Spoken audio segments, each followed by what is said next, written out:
Good morning, good afternoon, or good evening. Welcome to Release Your Best. I'm Adlan, your trainer in emotional, social intelligence, and stress management. Welcome to Release Your Best. Today, you're going to learn about your primal mind, worries, happiness, sadness, confidence, revealing to you why and how you think. This is to skyrocket your self awareness. You will understand how your primal emotional mind drive your life, your daily decisions, and these are all times, including right now. But my first question is this really for you? Because I tell you, by the end of this episode, you will have realized what function your primal mind, emotional brain does for you.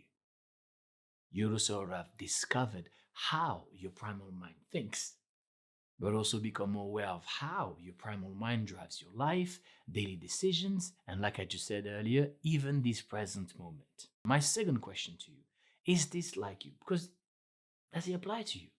Did it ever happen to you to go crazy mad and rage or get way too emotional? Or did it ever happen to you to jump to conclusion?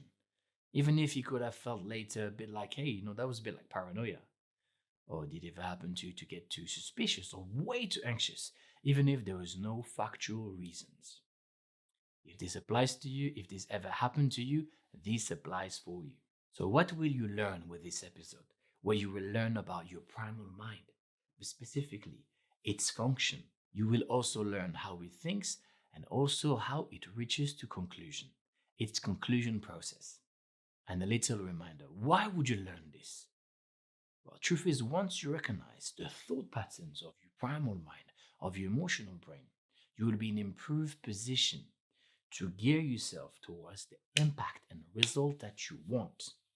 And lastly, you will be able to manage any unwanted thoughts or behaviors stemming from your primal mind, simply because that emotion brings motion. But let me give you just a little recap from the previous episode. Because I did mention about your primal mind. Previously, we spoke about your brain architecture. And in your brain architecture, your primal mind represents your limbic system. And your limbic system is essentially the hub of your emotions. And it serves also different other functions, follows different patterns, and for simplicity purposes, we refer it as to your primal mind. As highlighted in this article from releaseyourbest.co.uk, and the link is in the description. And you can read it or watch it for understanding what you are made of, the whole complete picture of your brain architecture. So let's get started. Let's kick it in. The primal mind, the emotional brain. What are its functions? Function one, well, emotions. Emotions are mental states linked to pleasure or displeasure, pain or gain. And obviously, you can have different emotion to different intensities. Hate, love. Anger, happiness. Sadness, feeling upbeat. Of course, you're lazy and motivated. Anxious, confident. These are all the emotions.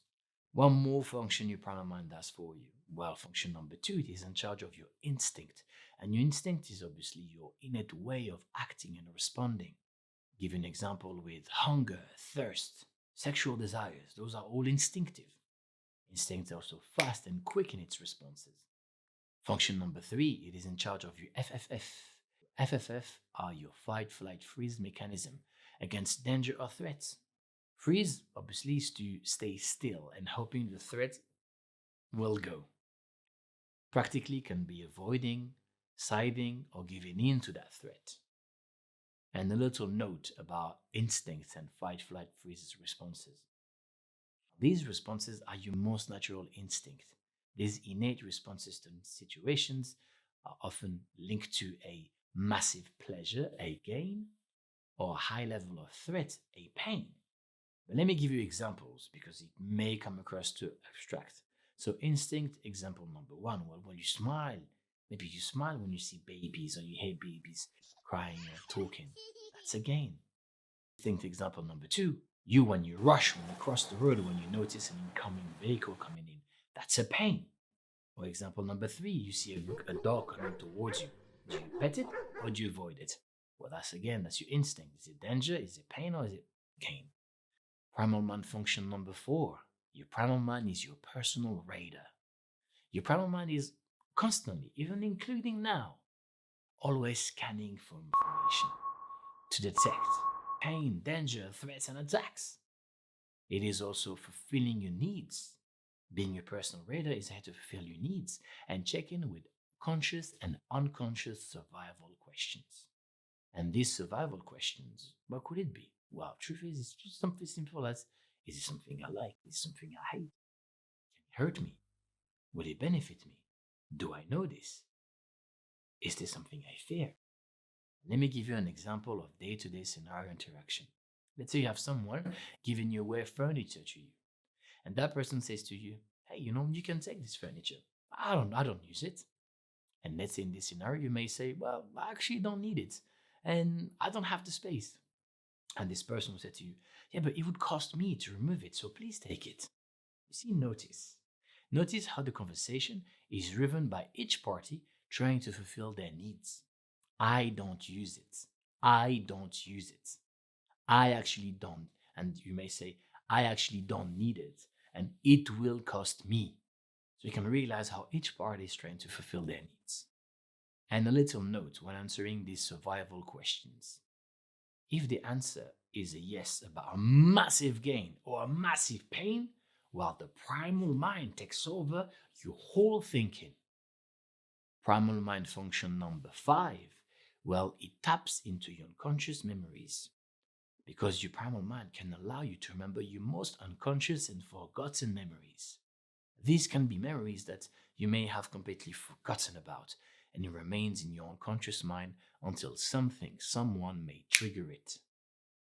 And once you see or hear something that may make you remember, that trigger may remind your primal emotional mind that you saw this or heard this before. Let me give you a concrete example. How about hearing the theme song or the opening sequence of your childhood cartoon? Maybe it's your favorite Disney or anything else that you may have watched during your childhood. So, another big question, how does your primal emotional mind think? Well, its thoughts and conclusion process is based on feelings and impressions. Let me give an example of statement with feelings and impressions. Well, they are looking a bit weird to me. They seem a bit dodgy. Another one is, as soon as I met them, I knew I can't stand them. So my question to you, where's the factual evidence with such statements? Because this thought process and conclusion based on feelings and impression, well, that leads to what? What does it lead to? Well, to no or low rationality and being 100% subjective. Me focus. An example of no rationality and being super subjective is everybody's against me. Why is it always me that gets it wrong? It never works for me. So, what is the conclusion process of the primal mind? Well, the primal mind formulates its conclusion or opinion by first, make a conclusion. And obviously, it is based on feelings and impressions. Second, you will search for non factual evidence for back up the impression based conclusion. Examples of primal conclusions. First, the conclusion. I don't like these people. They look odd and shady. And then the non factual evidence search. Well, they look like the people who robbed me. Another one would be, I don't know, that's what these people do. So now that you know all these type of patterns, are they familiar to you? Do you follow any of these? Or do you know anyone following these? So my question to you, would you like to enjoy more of this content? Are you curious to take it to the next level? Well, realize that this episode is an extract from the fundamentals of calm and stress management workshop. It is also one of the fundamentals of social intelligence and emotion intelligence workshop that I run. And these workshops are a transformative blend of relaxation, mind management, communication tools and techniques. Designed to release your best, this workshop will deliver you the method to become more relaxed and reduce your stress. You'll also be in charge of your emotion and increase your well-being. And lastly, how you can develop your leadership and influence. And for any questions about these workshops, well, you can schedule your free discovery call to find out more. All you can do now is to go to releaseyourbest.co.uk/booking with the link in description. And up until next time, go learn and go release your best.